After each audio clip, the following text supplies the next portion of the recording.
दोस्तों, तो अभी हम लोग सॉल्व करने वाले हैं एरोडोप का प्रॉब्लम नंबर 1.10। काफ़ी इंटरेस्टिंग प्रॉब्लम है। तो पढ़ते हैं क्या है। Two bodies were thrown simultaneously from the same point, one straight up and the other at an angle of 60 to the horizontal. The initial velocity of each body is equal to v naught. Neglect the air drag. Find the distance between the bodies t second later. ये हमारे पास सवाल है। सवाल क्या कह रहा है दोस्तों कि दो बॉडीज हैं, एक ही पॉइंट से थ्रो करी जाती हैं, एक straight up with the velocity v not और एक हॉरिजॉन्टल से एक एंगल बनाती हुई v नॉट से ही फेंकी जाती है और एंगल कितना है 60 डिग्री हमारे पास। हमसे पूछा गया find the distance of the bodies t second later, मतलब कुछ समय बाद आप हमें इन दोनों पार्टिकल के बीच की डिस्टेंस आप बता दीजिए। और आपको पता है कि आप एक ऐसी दुनिया में रहते हैं जहां पर ग्रेविटी नामक एक चीज लगती है। अगर यार आप मैं इस सवाल को रिलेटिव मोशन से करना चाहूँ, मैं क्या कहता हूँ कि ये हमारा जो है ए है, ए, और ये हमारे पास बी है। ठीक है, एक हमारे पास बॉडी ए है, एक बॉडी बी है। बी है 60 डिग्री पर और ए है वर्टिकली अपर डायरेक्शन। मैं क्या करता हूँ, मैं बैठ जाता हूँ, किस पर बैठ जाऊँ, ए पर बैठूँ या बी पर बैठूँ। अगर मैं ए पर बैठ जाता हूँ, मान लो ए पर मैं अगर बैठ गया, ए पर मैं अगर बैठ गया, यानी कि velocity of B with respect to A अगर मैं देखने लगा, तो velocity of B minus velocity of A, ये हमें दिखाई देगा। क्या आप ये बात समझे? मैं रिलेटिव मोशन से सवाल को करना चाहता हूं, तो मैंने डिसाइड करा है कि मैं ए पर बैठ जाता हूं, यानी ए को अपना रेफरेंस फ्रेम मानता हूं, रिलेटिव मोशन से ये सवाल को सॉल्व कर रहा हूं। तब उससे हम बी की वेलोसिटी देखते हैं, तो velocity of B with respect to हमें दिखती है velocity of B minus velocity of A. अब स्वाभाविक सी बात है, आप कह सकते हो भैया कि ये दोनों वेलोसिटी तो बराबर है, क्योंकि दे रखा है v not equal to 25 metre per second, दोनों की बराबर वेलोसिटी है। तो मैं कहूँगा वेलोसिटी दोनों बराबर नहीं, दोनों वेलोसिटी का मैग्नीट्यूड बराबर है। ये जो वेलोसिटी है इसकी कुछ अलग है, क्योंकि इसका ओरिएंटेशन अलग है, डायरेक्शन अलग है, तो इसको मैं कहूँगा वेलोसिटी ऑफ v, और ये हमारे पास है velocity of a। Got it? Got it? अच्छा, तो अगर हम इस फॉर्मूले में डायग्राम प्रैक्टिकली हम रखना चाहें, तो हमें वेलोसिटी ऑफ बी जिस जिस डायरेक्शन में वेक्टर था उसी डायरेक्शन में बना देता हूँ। वेलोसिटी ऑफ बी का वेक्टर हमें इस डायरेक्शन में दिख रहा था, हमने इस डायरेक्शन में बना दिया, जो कितना है यहाँ से 60 डिग्री पर है। अब माइनस ऑफ वेलोसिटी ऑफ ए, मतलब वेलोसिटी वेक्टर ऊपर की तरफ था और माइनस लगा दिया, यानी वेलोसिटी एकदम उलट गया, वेक्टर पलट गया 180 डिग्री। यानी अगर मैं इस वेक्टर को यहाँ दिखाना चाहूँ, तो ये हमारे पास आता है वेलोसिटी ऑफ ए। ठीक है, अच्छा, अब हमें इनका जो रिजल्टेंट है, इनका जो रिजल्टेंट ही तो है, ये लिखा क्या है कायदे से, velocity of B plus minus of velocity of A, यही तो लिखा है। अब इन दोनों का जो रिजल्टेंट होगा वही तो velocity of B with respect to A होगा, वही तो velocity of B with respect to A होगा। और मैं ये क्यों निकालना चाहता हूं, क्योंकि आपको पता है रिलेटिव मोशन से अगर हम फ्री फॉल कर रही हैं दो बॉडी, फ्री फॉल कंडीशन में दोनों बॉडी हैं, तो उनका जो रिलेटिव एक्सेलरेशन है वो 0 होगा।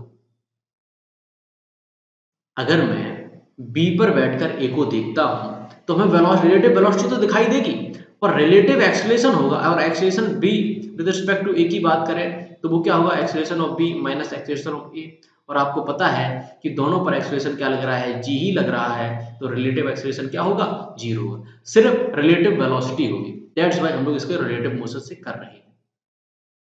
तो आपको दिखाई दिया कि हाँ, इन दोनों को अगर ऐड कर दिया जाए तो हमें रिलेटिव वेलोसिटी मिल जाएगी।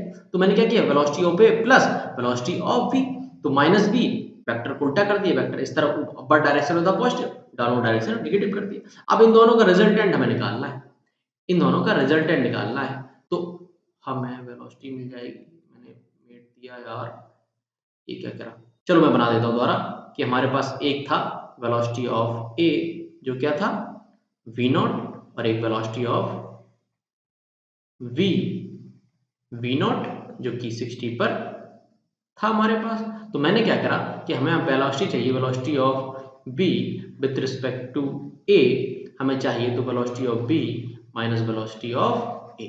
तो मैंने क्या करा था, मैं इसको ऐसे लिख सकता हूँ, velocity of a b plus minus of velocity of a। तो यही मैं करता हूँ, तो ये वेक्टर तो हमारा जैसा का तैसा ही रहेगा, वेलोसिटी ऑफ v वाला, और plus minus velocity of B, तो minus velocity of A plus ऊपर की तरफ है तो माइनस नीचे की तरफ वेलोसिटी ऑफ बी। और इनका जो ये 60 डिग्री था तो टोटल एंगल कितना होगा 60 प्लस 90 150 डिग्री कितना आएगा 150 डिग्री आएगा।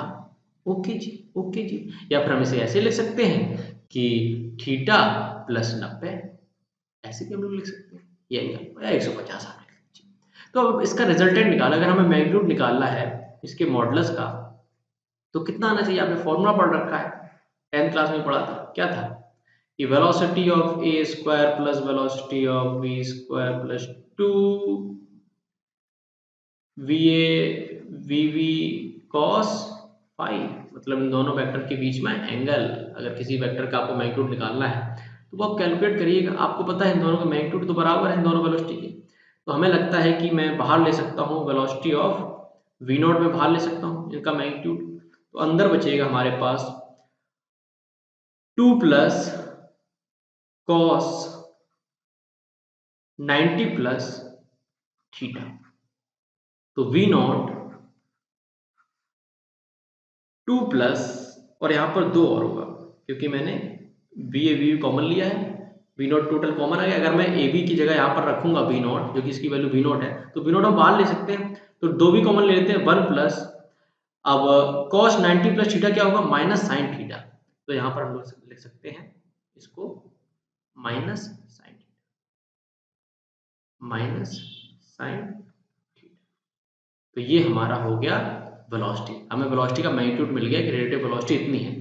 जब हम जब ए पर बैठकर बी को देखेंगे तो हमें इतनी वेलोसिटी का मैग्नीट्यूड दिखाई देगा इतनी वेलोसिटी का मैग्नीट्यूड दिखाई देगा। अब डायरेक्शन क्या दिखाई देगी वो आप यहाँ से दोनों बीच के वेक्टर के बीच की जो डायरेक्शन आएगी रिजल्टेंट वेक्टर की जो डायरेक्शन आएगी वही डायरेक्शन दिखाई देगी। पर डायरेक्शन यहाँ नहीं पूछी सिर्फ ये पूछा गया है कि दोनों की डिस्टेंस कितनी होगी t equal to s second के बाद। तो यार वेलोसिटी हमें पता है डिस्टेंस पूछी गई है टाइम दिया गया है तो कितनी बुरी बात है तो x इक्वल टू जो डिस्टेंस है x equal to v not into t under root 2 1 minus sign.